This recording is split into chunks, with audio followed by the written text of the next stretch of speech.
Imagine this. Your phone starts buzzing and buzzing and buzzing. You're drowning in a sea of text messages, none of which you signed up for. This, my friends, is the nightmare of an SMS bombing attack. SMS bombing, also known as SMS flooding, is a type of cyber attack where a victim is bombarded with a massive volume of text messages. The goal? To overwhelm the victim's phone, disrupt their life, and generally cause a whole lot of digital distress. This isn't just some harmless prank, it's a serious issue with real consequences. So, buckle up as we delve into the world of SMS attacks, exploring how they work, the damage they inflict, and most importantly, how you can protect yourself. So, how does this digital deluge actually work? It's all about exploiting vulnerabilities in the way our phones and telecom networks handle text messages. Hackers and pranksters use various methods to launch these attacks. One common technique is through the use of automated software or scripts. These malicious programs can send out thousands of text messages per minute, overwhelming the victim's phone and potentially even crashing it. Another method involves exploiting vulnerabilities in websites or apps that offer SMS messaging services. So what happens when you find yourself on the receiving end of an SMS bombing attack? Let's just say it's not pretty. The immediate impact is a barrage of notifications, rendering your phone practically unusable. You can't make calls, send texts, or even check your email without wading through a sea of unwanted messages. But the consequences go beyond mere inconvenience. Imagine being locked out of your online accounts because two-factor authentication codes are being swallowed by the deluge of spam. Or worse, missing an important call from a loved one in need because your phone is being held hostage by a relentless stream of texts. The emotional toll can be significant too. The constant buzzing, the inability to use your phone, and the feeling of being targeted can lead to anxiety, stress, and even feelings of helplessness. Demonstration step by step using terminals. Step 1. First, make sure all the packages are up to date. Open Termux on your Android device and run the following command.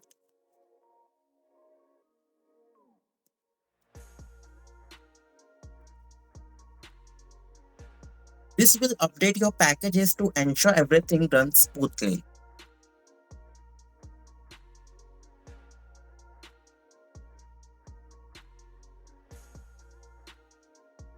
Yeah. Step 2. Step 2. Next, we need to install some required dependencies. Type pkg install git wget python-py.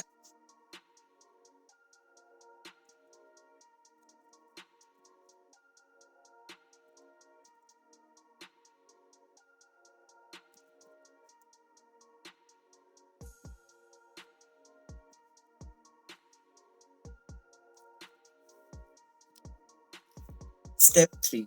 Now we are going to clone the SMS bomb tool from Jitter. Type. After typing, click enter. This download the tool on your device.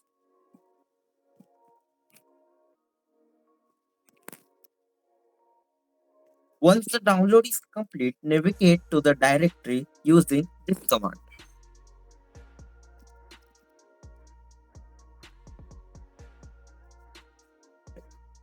Now we need to install a few Python packages that the tool depends on run. To install the packages, write this command.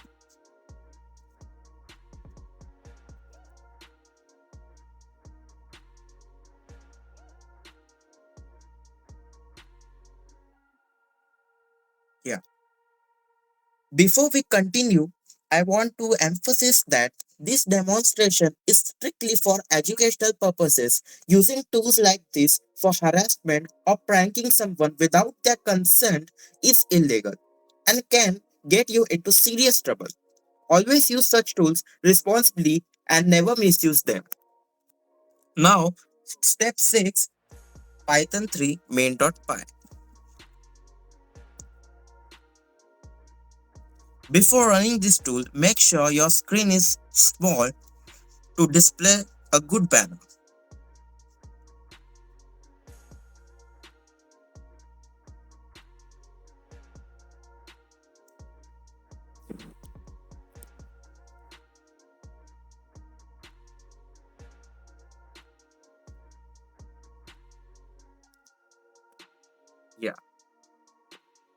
Now you can choose the options. This is the tool. Now you can choose the options. Type 1, enter. If you want to hide the number, you can hide.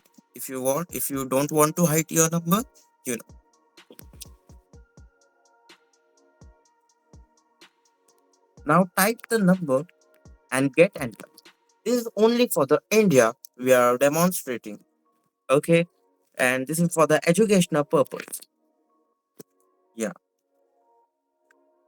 for a good better look, we can do search this also.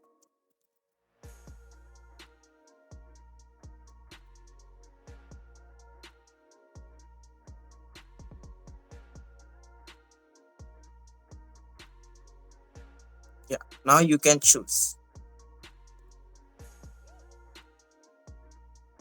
This is how you can do it. The good news is, there are several practical steps you can take to protect yourself from becoming a victim of SMS bombing.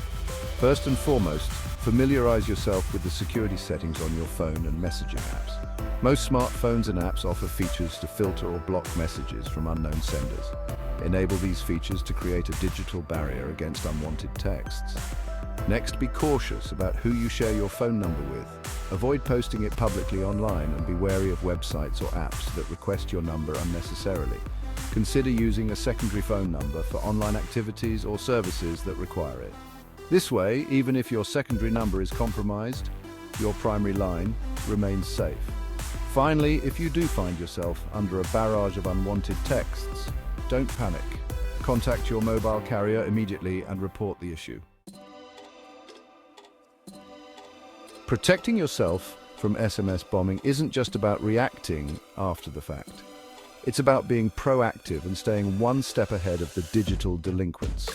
Regularly update your phone's operating system and apps. These updates often include security patches that address known vulnerabilities, making it harder for attackers to exploit them. Be wary of suspicious links or attachments sent via text message, even if they appear to be from someone you know. Hackers can spoof sender IDs, making it look like a message is coming from a trusted source. Educate yourself about the latest SMS bombing techniques and trends. Knowledge is power, and staying informed about the evolving tactics of attackers can help you stay ahead of the curve. Remember, prevention is always better than cure. The impact of SMS bombing extends far beyond the inconvenience of a flooded inbox. It has the potential to disrupt critical services, undermine trust in institutions, and even threaten democratic processes. Imagine a scenario where emergency services are overwhelmed with spoofed messages, preventing them from responding to genuine calls for help. Or think about the potential for election interference, with voters being bombarded with disinformation and propaganda via SMS. The anonymity offered by many SMS bombing tools makes it difficult to track down perpetrators, which can erode trust in law enforcement and online security. This can lead to a climate of fear and uncertainty, where individuals are hesitant to engage in online activities or express their opinions freely. The implications are far-reaching and highlight the need for a multi-pronged approach to tackling this issue. This includes not only individual protection measures, but also stronger legislation, improved security measures by telecom companies, and increased public awareness.